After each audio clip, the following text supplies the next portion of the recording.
platno. Ja sam više pobornik platna, mnogo elastičnije, lakše za ugraditi, bolje za ugraditi, ali je teže za ugraditi. Ima malo duže vremena koje treba da se provede sa njim. Mora se naniti materijal, on dolazi u sendvič između dvije ruke materijala, mora biti obavezno ozračivanje. Znači, on ne može samo da se s gleterom navuče, stavi kao mrežica što se radi. Da. Neko radi katastrofalne greške kod mrežice, da će položiti mrežicu na pod, naliti materijal i on će ga različiti. Znači, to nikako ne raditi. Ista je stvar i kod fasade, znači ne možeš mrežicu staviti na zid i onda pregletati ljepilom. Znači, treba staviti određeni sloj da se to bolje pogleda. Mora biti u sendviču materijala. Platno od hidroizolacije daje veću elastičnost i čvrstoću kod većih površine. Što se tiče tog platna, sad ćemo vidjeti kako to izgleda, da li je, ono ima isto kakvo svojstvo propusnosti ili je ono... Tako, on propušta, inače vidjet ćete sad kod ugradnje. Dobro, zrak kroz ovo prolazi, ali kad dođe, znači kad se poveže sa hidroizolacijom, onda se dobije taj nepropusni. Vidjet ćete kako će zacrniti materijal, kako će se uhvatiti za podlogu. Kod sustava s dilatacionim trakama koje stavljate u puteve, materijal nanosite do platna ili do mrežice. Znači ne morate nanositi direktno do same trake i nije preporučljivo da se nanosi traka. Da, jer onda se dobije opet još deblji sloj u kutu. I zbog toga ona mora da radi. Ona mora da radi i zbog toga se prakticira. Ok. Hoćeš s ovim? Ne, može. Armaturno platno.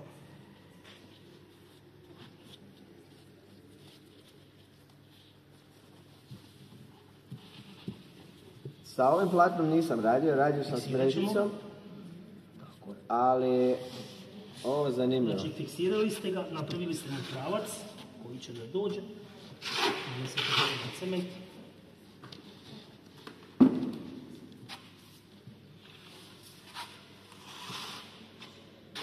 Znači, tu će doći nekih milimetar i pol koji vješ sa gleterom.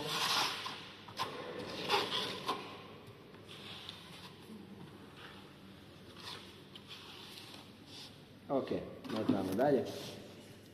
Znači, izdignemo ga. Ono se nategne.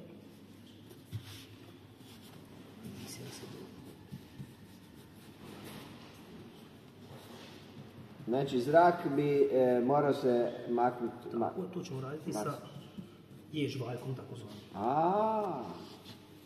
Znači, imate ježvaljak.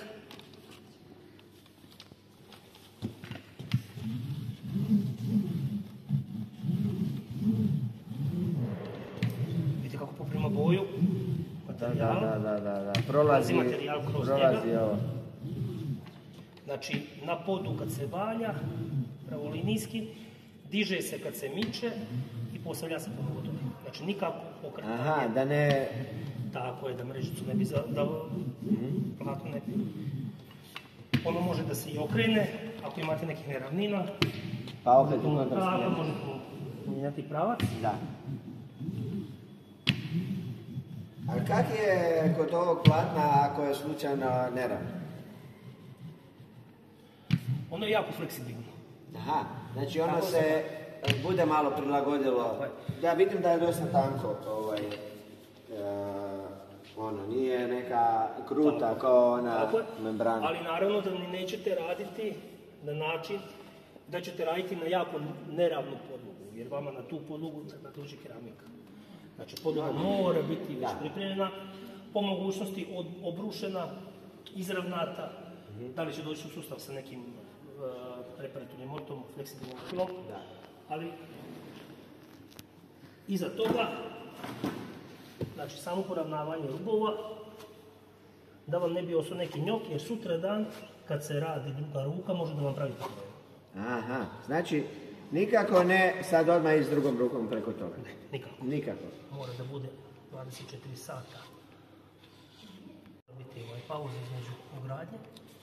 Dobro, a reci mi sad, ako bi išli odmah drugi sloj, da li preklapat ili ići do? Preklapa se, uvijek se preklapa. Koliko? Znači, kad dolazi druga traka s jedne ili s druge strane, tu nekih do 10 cenata je. Do 10. Znači, ok, 5 da do si 10 ne cenata. trošiš opet. Da. Nije radi potrošnje, mora da bude nekog. Da, Preklapa, ok. s tim da se onda nanosi materijal i na tih 10 u sljedećoj turi kad se radi, nanosi se materijali preko tih 5 jer se neće dobro cenata. primiti na ovo. Tako je. Stavlja se sve isti princip i onda se stavlja platno. Isto kad se utopi sa jež valjkom, isto se uzme i rubovi se izvuku da ne prvi sutradan problem. Sutradan kad se dođe ugraditi druga ruka, samo se sipa materijal, lipo se izvlači da bude u slojima tu negdje do 3 mm, 2,5-3 mm u dvije ruke. U dvije ruke. Čoveče! Evo, i ja sam neke stvari naučio, naravno, uči se cijeli život i nikad nemojte misliti da sve znate jer ne znamo, jer postoje i drugi materijali i novi materijali koji se ugrađuju. Ovo platno mi je jako zanimljivo. Recite mi, to platno se prodaje samo da cijela bala ili se može naručiti? Prodaje se kao cijela bala. Nekad neko dođe da traži po 5-6 kvadrata, naši djelatnici u trgovinama režu određene kvadrature. Ali to je ja nisam pobornik toga iz jednog prostog razloga. Znači, ovo platno je jako fleksibilno, stoji u nekoj takozvanoj kartuši, kartonskoj tvrdom nekom pakiranju, koji vam omogućava ravnomjerno utapanje, natezanje tog platna. Znači, vi to platno treba da izdignete kad se ugrađuje, da se nategne. Platno koje je kupljeno ovako, koje je samo savijeno i stavljeno, nema te mogućnosti natezanja stavljanja, nego se više mora ručiti. Bravo. Tu se dešavaju reklamacije, ljudi kažu ne mogu ugraditi platno, ne mogu ugraditi platno. Imam problema sa ugradnjom platna. To je najveći problem toga. Sad, pakirano je u 50 kvadrata, čini mi se da je 50 metara dugo, nekom treba 5-6 kvadrata, nekom treba 10-15 kvadrata. Da, može se rezati, ali bolje kad je... Mora bi imati svakog ko se bavi ovim poslom u pripremi neki lagan. Ko radi profesionalno s tim, znači njemu višak nije ni problem, jer će iskoristiti na drugom gradilištu, tako da to nema nikakve Super. Ali najbolje prakticirati ga ovako, baš zbog lakše gradnje.